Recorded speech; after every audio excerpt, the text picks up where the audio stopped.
Buenas tardes, mi nombre es Angelina Gómez y yo les voy a hablar de las plantas con semillas. Para hablar de plantas con semillas, primero que todo vamos a empezar con la introducción. Esto se fincó en las plantas que se producen mediante poras, células haploides que se dispersan y germinan para producir gametófitas. Aunque gimnospermas y angiospermas también producen esporas, su principal medio de reproducción y dispersión es por las semillas. Estas representan una importante adaptación para la vida sobre la Tierra. Cada semilla consiste en una perofita embrionaria con un tejido nutritivo y un recubrimiento protector. Las semillas se desarrollan desde el ovocito fecundado, el gametofito femenino y sus tejidos asociados. Ambos grupos de plantas con semillas, gimnosperma y angiosperma, que son plantas con flores, muestran la mayor complejidad evolutiva de las plantas terrestres y son las plantas más dominantes en la Tierra, en los ambientes terrestres.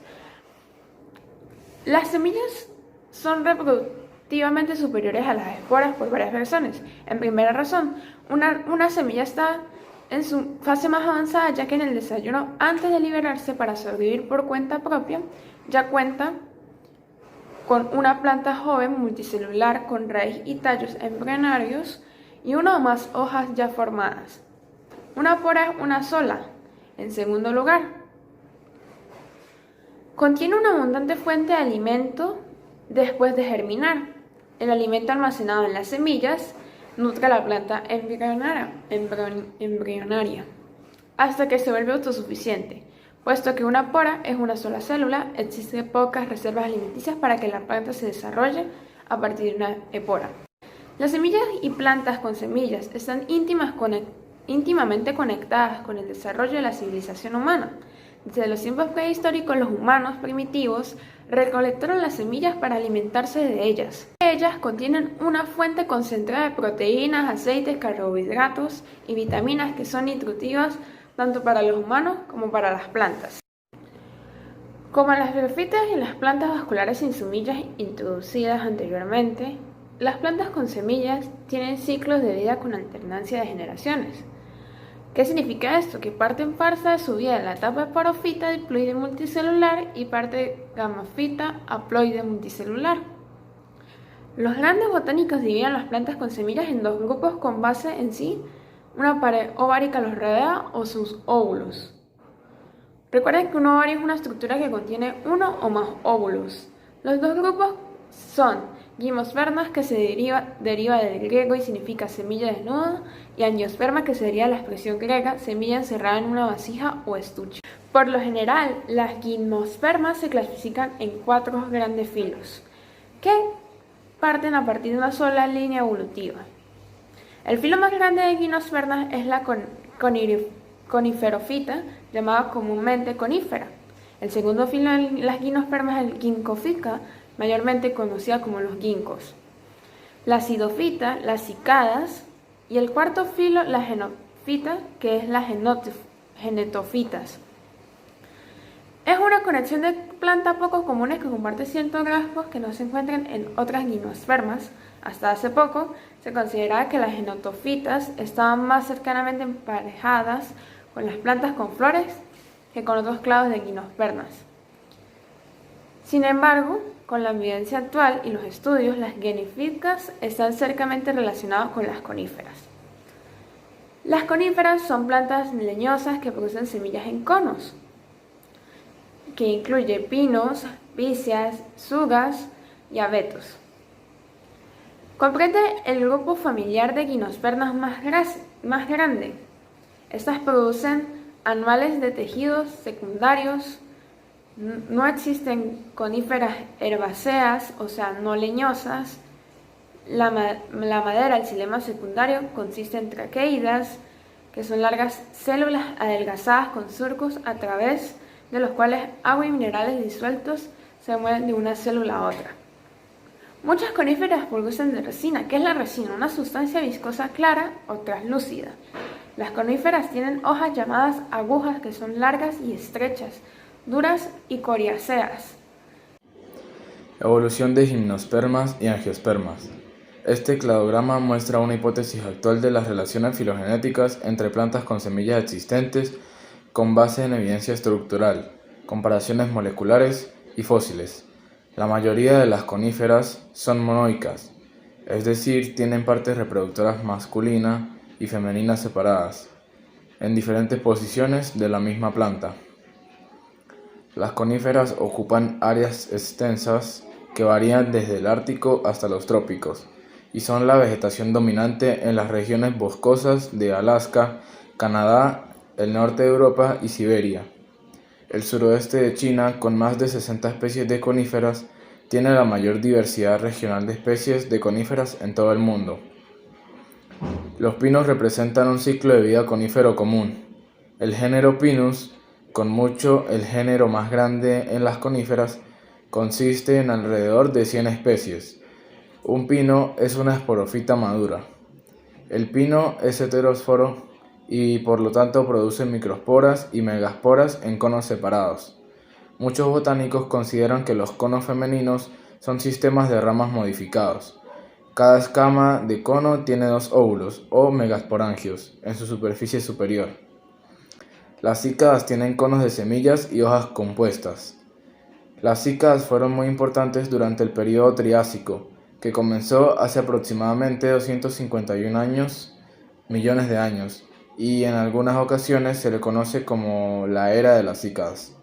La mayoría de las especies ahora están extintas, y las pocas cícadas sobrevivientes, alrededor de 140 especies, son plantas tropicales y subtropicales con gruesos tallos parecidos a troncos y hojas compuestas que recuerdan a las palmeras o helechos arbóreos.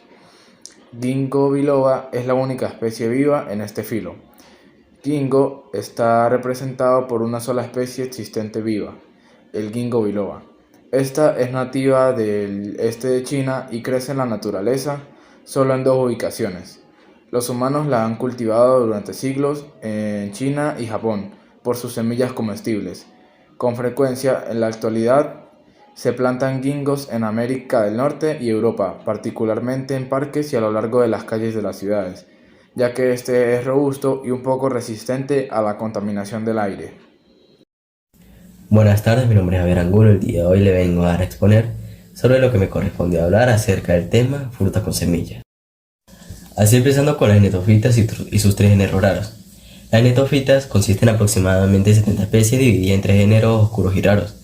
Estos son Genetum, Ephidra y Wiwitchia. Las netofitas comparten ciertas características que las hacen únicas entre las gimnospermas. Por ejemplo, las netofitas tienen células conductoras de agua más eficientes, llamadas elementos vasculares, en su xilema. Las plantas con flores también tienen elementos vasculares en su xilema, algo que las hacen parecidas, pero tiene una diferencia, ya que las gimnospermas solo tienen genetofitas. Además, los grupos con los que producen algo en netofitas parecen grupos de flores, y ciertos detalles de su ciclo de vida recuerdan el de las plantas con flores. El género Genetum, como ejemplo, tenemos al Genimon, que sería algún tipo de ramas con hojas y frutos que lo acompañan. Este género contiene enredaderas, árboles y arbustos tropicales con hojas anchas. La especie del género Ephidra incluye muchos arbustos y enredaderas que crecen en desiertos y otras regiones templadas.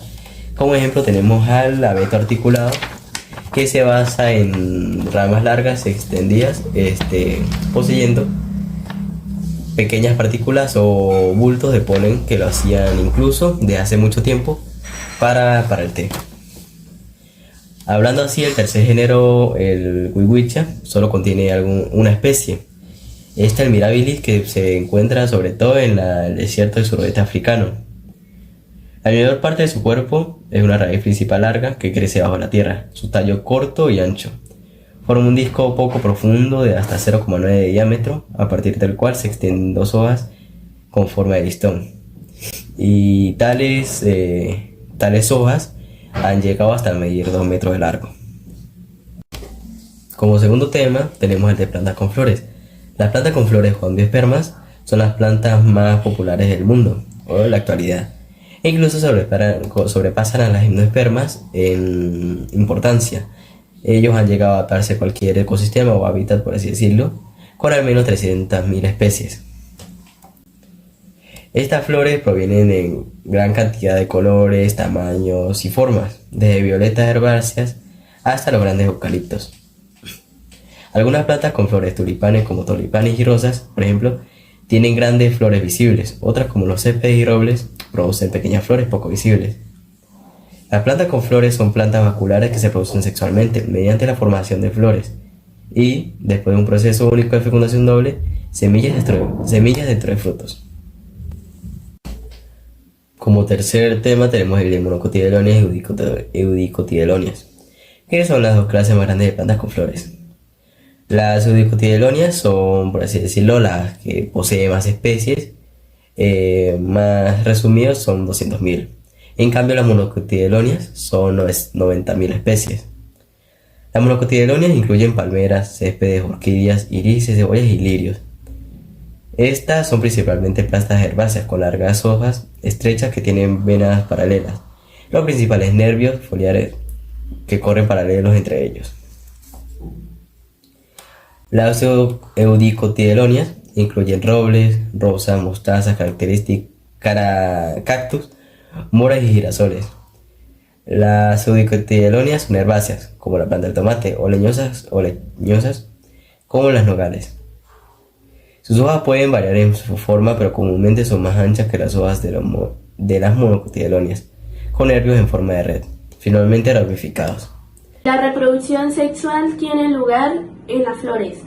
Las flores son brotes reproductores comúnmente compuestos de 4 partes: sépalos, pétalos, estambres y carpelos, ordenados en espirales circulares en el extremo del tallo de una flor, o pedúnculo. ¿Qué es un pedúnculo? Tallo de una hoja, fruto a flor, por el cual se une el tallo de la planta. Aquí, como podemos ver en la diapositiva, se encuentran las partes florales masculinas y las partes florales femeninas. En las partes florales masculinas se encuentran los granos de polen. Cada uno producirá 2 espermatozoides. Está el estambre, que está conformado por la tela y los filamentos. Está el pétalo y el sépalo. Aquí partes florales femeninas. Se encuentra el estigma, el estilo y el ovario, que se engloba al pistilo, que consiste en 1 o más carpelos. Está el óvulo, que cada uno se reproduce de un ovocito. Está el receptáculo y el pedúnculo. Las 4 partes florales son importantes en el proceso reproductivo, pero solo los estambres, los órganos masculinos y los carpelos y los órganos femeninos producen gametos. Una flor que tiene 4 partes está completa, mientras que una flor que incompleta carece de estas 4 partes. El término colectivo para todos los sépalos de una flor es cáliz. ¿Qué es cáliz? Está formado por sépalos que cubren el resto de las partes de la flor hasta que se abren. Con el tiempo, una célula se divide para formar 2 gametos masculinos o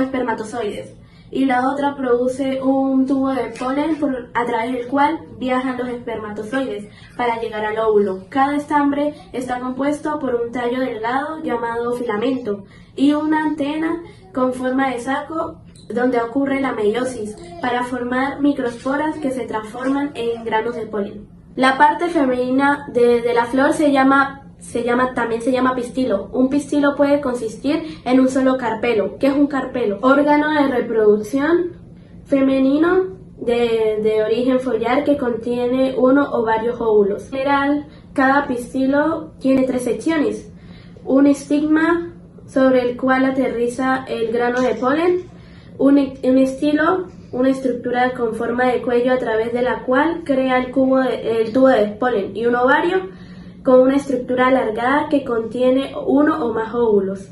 El ciclo de vida de las plantas con flores incluye fecundación doble. Las plantas con flores, como las gimnospermas y algunas otras plantas vasculares, son heterosporas y producen 2 tipos de esporas: microesporas y megasporas. El espermatozoide se fusiona con el ovocito y forma un cigoto que crece por mitosis y se transforma hasta ser un embrión multicelular en la célula. El segundo espermatozoide se fusionan con los 2 núcleos polares haploides de la célula central para formar una célula triploide, ¿Qué es endosperma? Tejido del embrión de las plantas farogamas que sirven como alimentos. Bueno, ahora sigo con el desarrollo de las semillas y los frutos. Gracias a la fecundación doble explicada anteriormente y de los posteriores crecimientos y desarrollos que esta misma ofrece, cada semilla contiene un embrión de planta joven y tejido nutritivo llamado el endospermo, que está rodeado por un tegumento protector. ¿Cómo se desarrollan los semillas y los frutos gracias a esta fecundación? Una semilla se desarrolla a partir de un óvulo después de la fecundación, así es que se desarrolla una semilla. Mientras que el fruto es gracias a que la pared del ovario que lo rodea se alarga de una manera impresionante, y de esta manera es que a la semilla y la pared que lo rodea se convierte en lo que sería el fruto. ¿De qué se encarga este fruto? Este fruto se encarga de dos propósitos. El primero sería proteger de que la semilla no se deshidrate conforme va creciendo y va madurando, y también ayuda a que estas mismas tengan una gran dispersión. Ahora sigue, las plantas con flores tienen muchas adaptaciones que explican su éxito. ¿Por qué? Resulta que las plantas con flores han tenido varios procesos conforme le ayudan a que se puedan adaptar a varios hábitats. En primero tenemos no precisamente cómo pueden sobrevivir a un hábitat, sino también cómo ayuda a su entorno, por ejemplo con una abeja, gracias a la transferencia de polen. También dice que con sus anchas láminas expandidas son muy eficientes al absorber la luz para la fotosíntesis, ¿verdad? Gracias a estas hojas que, como dije, son como anchas láminas, producen la fotosíntesis. Otro medio sería la reproducción gracias a las semillas, ¿verdad? Que las semillas y los frutos son las mismas que ayudan a que se vayan reproduciendo. La muda también, la muda o abscisión, también llamada abscisión, de estas hojas durante los periodos fríos o durante los periodos secos, lo que hacen es que reducen la pérdida de agua, ¿verdad? De esta manera permite que sobrevivan durante más tiempo. También los tallos y las raíces de las plantas con flores con frecuencia están modificados para almacenar el alimento o agua. Entonces, un punto sería la fotosíntesis, otro punto sería los tallos que agarran alimento o agua para que esta misma crezca, y también sería la abscisión o muda de las hojas, que son para reducir la pérdida de esta misma agua. Gracias a eso ayuda a que las plantas tengan su característica de sobrevivir en varios ambientes. Ahora su estructura floral. Esto es corto, son 4. La estructura floral de las plantas consiste en 4 órganos que serían los sépalos, los pétalos, estambres y los carpelos. Son parecidos a las hojas prácticamente, solo que estas surgieron a partir de hojas enormemente modificadas a lo largo del tiempo. Por eso mismo es que ya se clasifican en 4. Por ejemplo, los sépalos son los más parecidos a una hoja de los 4 órganos florales, mientras que los estambres y los carpelos se parecen a las hojas pero de ciertos árboles tropicales. Es que durante el curso de más de 130 millones de años de evolución de angiospermas, las estructuras florales se diversificaron como órganos florales fusionados o reducidos en tamaño o número. Ahora viene su evolución. ¿Cómo han evolucionado estas plantas? Estos evolucionaron a partir de gimnospermas antiguas. Las gimnospermas basales son clave de diversificación temprana que todavía sobreviven en la actualidad. Como ya dije, estas descienden es de las plantas, las progimnospermas, las cuales ahora están extintas. ¿De qué son derivadas? Son derivadas de hojas con venas ramificadas y de tejido leñoso. El rastro definitivo más antiguo de las plantas con flores en el registro fósil consiste en óvulos encerrados en pequeños frutos, parecidos a vainas interpretados como carpelos en rocas del Jurásico. Mi nombre es Jorge Durán de cuarto año seccional y les vengo a hablar sobre los angiospermas basales. Comprenden 3 clados, análisis cladístico de características estructurales y de comparaciones moleculares, ayudaron a clarificar las relaciones entre las clases de angiospermas. En el proceso se descartaron muchas suposiciones sostenidas hace muchísimo tiempo. Acerca de los primeros linajes de la angiosperma, las 170 especies de angiospermas basales representan grupos que se consideran ancestrales a todos los demás plantas de flores, solo especies vivientes como Amborella trichopoda. Ahora les vengo a hablar sobre los angiospermas centrales. Abarcan magnolideas, monocotiledóneas y eudocotiledóneas. La mayoría de especies angiospermas pertenecen a un clado de angiosperma centrales, por así decirlo, que se dividen en 3 subclados, que son magnolideas, monocotiledóneas y eudocotiledóneas. Las magnolideas incluyen especies en las familias magnolias, laurel y pimienta negra, así como muchas familias relacionadas. En conclusión, la diversidad de las plantas con semillas son plantas totalmente heterótrofas, y evolución de estas mismas se remontan a la prehistoria. Muchas gracias.